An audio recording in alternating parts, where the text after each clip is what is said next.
Улсын хэмжээнд өрхийн амжиргааны түвшин тодорхойлох судалгаа хийх тухай засгийн газрын 2013 оны 269-р тогтоол батлагдаж байсан. Тэгвэл 2015 он гарсаар уг ажлыг дахин хийх болж айл өрхөөс авч байгаа түвшин тогтоох судалгаа нь олон нийтийн дундаас шүүмжлэл дагуулж эхэлсэн. Учир нь 2015 онд хүүхдийн мөнгө ямар нэгэн байдлаар ялгуургүй олгогдож Монгол улсын насанд хүрээгүй иргэн бүр хүүхдийн мөнгө хүртэж байсан бол 2016 онд хүүхдийн мөнгөний төсвийг 40%-аар танаад байгаа юм.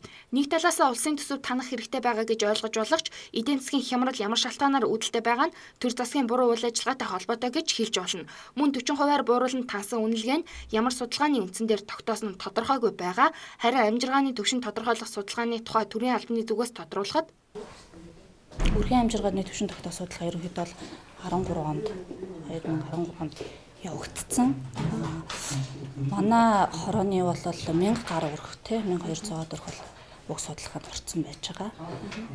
Тэгээд бид нар уг судалгаанд хамрагдаагүй өрхүүдийнхээ судалгааг бол яг одоо өргөдлөөр хүлээгээд авчиж байна. Яг өнө хүүхдийн мөнгөтэй холбоотой орж ирж байна. Тэгээд энэ нь ямар учиртай юм гэхээр хүүхдийнхээ одоо өөрийнхөө төвшөнтэй санал нийлэхгүй байгаа тий. Энийг одоо дахиж үнэлүүлье гэсэн нэмэрхүү өргөдлийг бол бид нар цаанаас ажуурм ирэхээр он гараад бол авна гэсэн заавар зөвлөгөөтэйгээр болоод одоогийн байдлаар бол яг тэгж ажиллаж байна. Нэг өрх дунджаар 2-3 хүүхэдтэй байгаа гэж үзвэл тэдгээр гэр бүлийн амжиргааны түвшин дундаж хэмжээнд тогтоогдож байгаа. Гэтэл өрхийн амжиргааны түвшин тогтоох асуудал ямар нэгэн үр төлбөр харгалзахгүйгээр тодорхой хэмжээний цахилгаан барааны бүртгэл, боловсрол зэргийг харж тогтоож байгаа нь нэг талдаа өрөөсгөл асуудал. Ихэнх гэр бүлийн хувьд 18 болон түүнээс дээш түвшинд сонгогдож байгаагаа хүлээн зөвшөөрөхгүй байгаа учраас дахин судалгаанд хамрагдах шалтгаан болж байгаа. Харин энэ тухай цахим орчинд ер нь бол татвар төлж байгаа иргэдэд дундаж олон чинээлэг иргэд. Гэтэл тэр төлсөн татварыг улсад ажил хийдэггүй, татвар төлдөггүй иргэд авч байна. Энэ чинь өөрөө бэлэнчлэх сэтгэлгээ.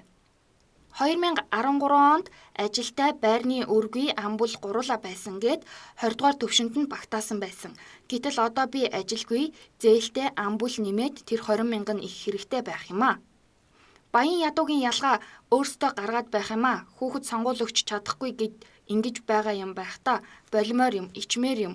Очиж Монголын ирээдүй болсон хүүхдүүдэд ялгаад байхтай яах вэ? Хасаж хинах юмаа олж ядаад байх юм да. Химнэх гээд байгаа бол тэр томчуудын том унаа тэрэг байшин саваа улсын мөнгнөөс авахаа болчвол энэ их мөнгө химнэх юм. Дүүргийн халамжаас асуугаад мэдэхгүй байсан. Нийт өрхийн нийт хүүхдийн 83% нь ядуу дундаж төвшөнд байгааг хилээд байгаа бидтэй. Ичээсээ билээ 3 сая хүн амтай их эрдэс баялагтай орон байж ингэж амьдрах гэжүү. Монгол улсыг нийт өрхийн тоог хүүхдийн мөнгө авч байгаа хүүхдийнхээ тоотой хамааралтай хэлбэрээр гаргаагүй. Ямар амжиргааны түвшинд байгаа нь тодорхойгүй хэсэг бүлгийн хүүхдүүдийн мөнгийг хасах болоод байгаа. Үнэн дээр Журанбатлан ирүүлсний дараа амжиргааны түвшний судалгаа хийж тогтооно гэж байгаа боловч он гарсны дараагаар тодорхой хэсэг гэр бүл хүүхдийн мөнгөө авахгүй болоод байгаа юм а.